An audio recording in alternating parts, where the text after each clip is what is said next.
Welcome to Tonopah, Nevada. Tonopah is a place I've been wanting to come for a while, specifically to shoot an episode, and that is because it has one of the coolest, most interesting cemeteries I've been to in a while.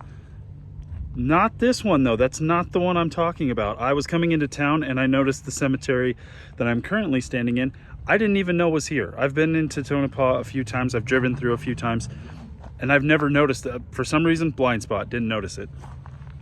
So this cemetery is a little bit more modern day than the one which will be on the next episode, but that doesn't mean the stones, the markers, all that kind of stuff aren't from way back in the day.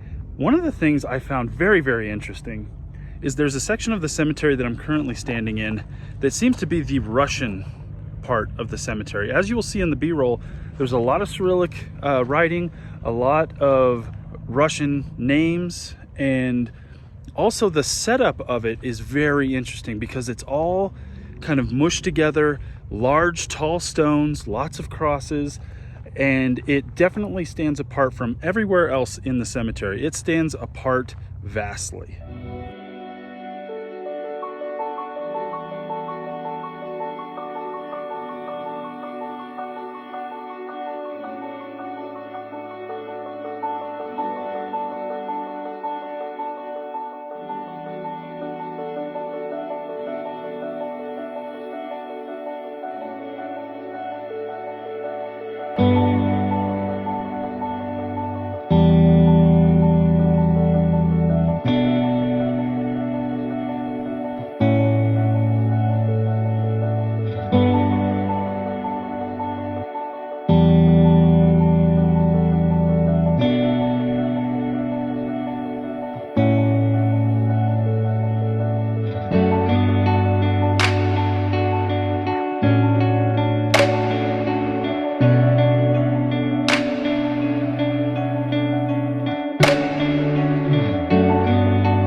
I guess that's one of the things that I really enjoy about cemeteries that have multiple cultures buried within its gates, is because we get to see the differences between the burial rites, traditions of some cultures versus others.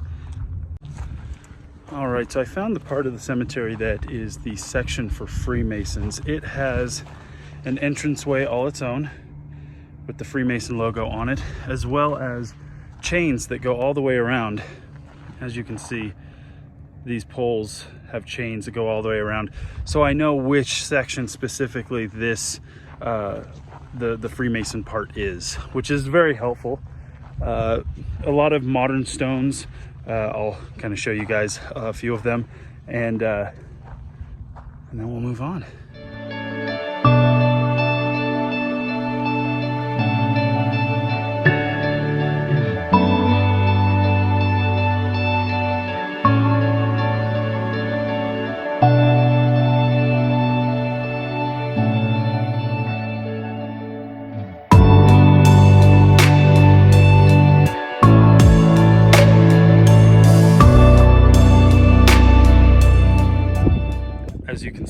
corners of the Freemason section. They even have the Freemason logo on the pillars. So as I've mentioned before, this cemetery is broken up into sections. We've seen the Russian section, we've seen the Freemason section, and right behind me, we obviously have the veterans.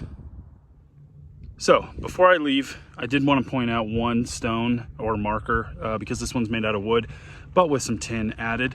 And it's one of the kind of things I love when I come to cemeteries and they have this. A little bit of history about the person, not just when they were born and when they passed away, but what they did in life. And this one, as we can see, this is the final resting place of Otis D. Smith, who was a saloon keeper and millman. I really enjoyed that. So tonight, when I go have my evening beer, I'm going to raise one for old Otis D. Smith, who passed away January of 1913. Well, I'm glad I noticed this one when I did and finally stopped in to check it out.